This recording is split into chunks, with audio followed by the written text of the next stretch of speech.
Kementerian Kehutanan buka suara soal beredarnya video viral di media sosial yang memperlihatkan tumpukan gelondongan kayu terbawa banjir di sejumlah wilayah di Sumatera Utara termasuk Kabupaten Tapanuli Selatan, Tapanuli Tengah, dan Kota Sibolga.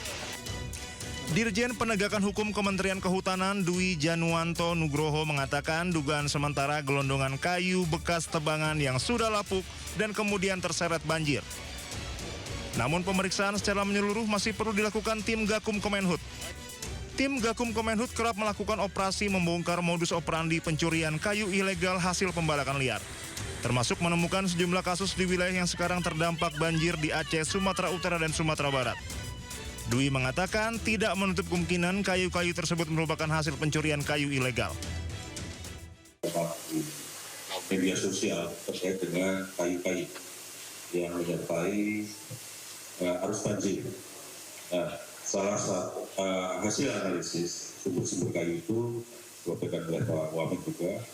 Satu adalah kayu lapuk, dua juga kayu yang akibat tadi siklon tadi, pohon tumbang ya, dan ketiga juga di area-area penebangan kayu-kayu yang berasal dari area penebangan. Tadi juga disampaikan oleh Pak Wamen, kita deteksi bahwa itu dari PHT. Di APR, PHT adalah penebang atas tanah.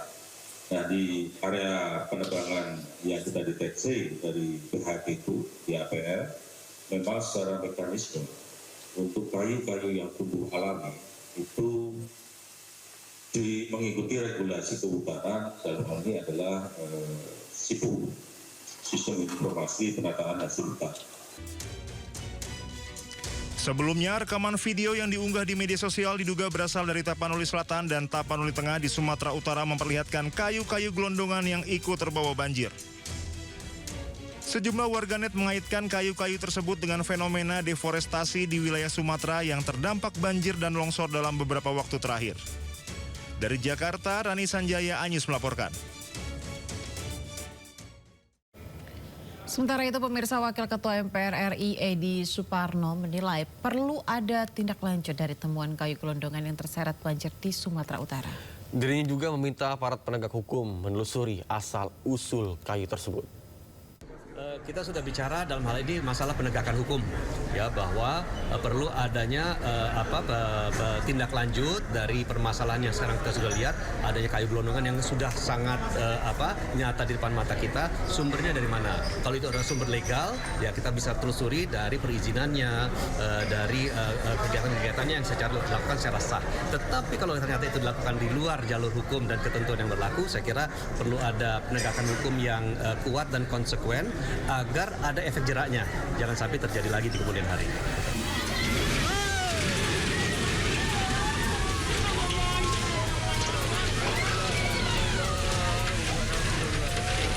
Ya Allah, ya Rabb, ya Allah, ya Allah.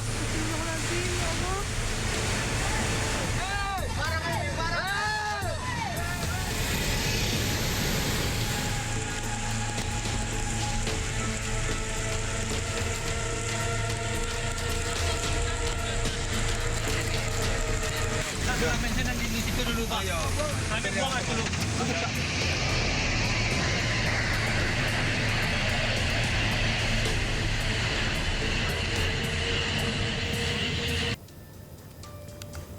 Di Provinsi Aceh tercatat ada sebanyak 47 meninggal dunia, sementara 51 orang hilang.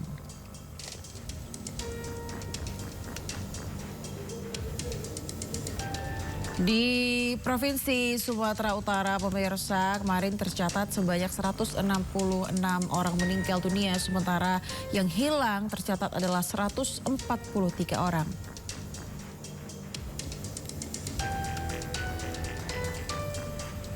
Dan sementara itu di Provinsi Sumatera Barat tercatat 90 orang meninggal dunia, sementara 85 orang hilang.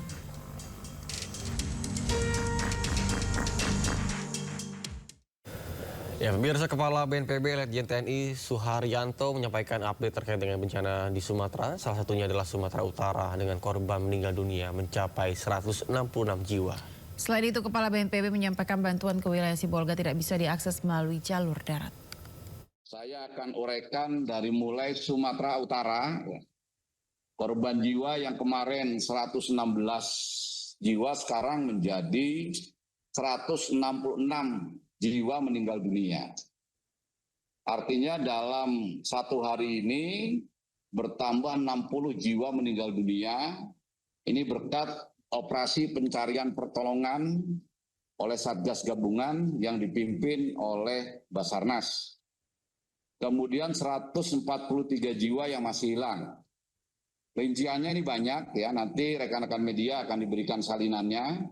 Silakan untuk mendata ya, ini semua. Jadi di Tapanuli Utara, Tapanuli Tengah, Tapanuli Selatan, Kota Sibolga, Humbang Hasundutan, Kota Padang Sidempuan, Pak Barat, dan Mandailing Natal. Jadi tidak ada perubahan tambahan daerah kabupaten kota yang terdampak bencana, masih ada 8. Meskipun tadi dari pemberitaan media ada diberitakan Langkat gitu ya, Kabupaten Langkat ini juga terjadi banjir. Tapi sampai sekarang kami informasikan bahwa Kabupaten Langkat tidak menetapkan status kedaruratan. Artinya pemerintah Kabupaten Langkat ini masih bisa mengatasi kondisi yang tadi diberitakan ada banjir di wilayahnya tersebut. Kemudian pengungsi juga ada perubahan ya, walaupun tidak banyak. Jadi untuk Tapanuli Utara ini tidak ada penambahan yang signifikan seperti yang kami sampaikan kemarin sore. Ada di satu titik dengan jumlah pengungsi sekitar 600 kepala keluarga. Kemudian Tapanuli Tengah ini adalah daerah di Sumatera Utara yang terdampak paling parah. Masih satu titik tempat pengungsian, yaitu di Gor Tapanuli Tengah, dengan pengungsi kurang lebih 1.100 kepala keluarga. Kemudian Tapanuli Selatan, ini tersebar di 12 kecamatan dengan jumlah 4.661 KK. Kota Sibolga, kami informasikan Kota Sibolga sampai hari ketiga penanganan darurat ini belum bisa ditembus lewat darat, tetapi sudah bisa ditembus lewat udara untuk pendistribusian logistik. Ya, Basarnas kerahkan helikopter untuk evakuasi korban banjir bandang di Kabupaten Agam, Sumatera Barat. 8 korban banjir bandang Kabupaten Agam, Sumatera Barat diangkut menggunakan helikopter milik Basarnas. Dipimpin Kepala Basarnas Muhammad Syafi'i. Selanjutnya korban dibawa ke RSUD Lubuk Basung untuk mendapatkan penanganan. Selain menggerakkan helikopter, Basarnas juga mengerahkan personil tambahan lewat jalur laut untuk melakukan pencarian dan mengevakuasi korban banjir bandang di Kabupaten Agam, Sumatera Barat.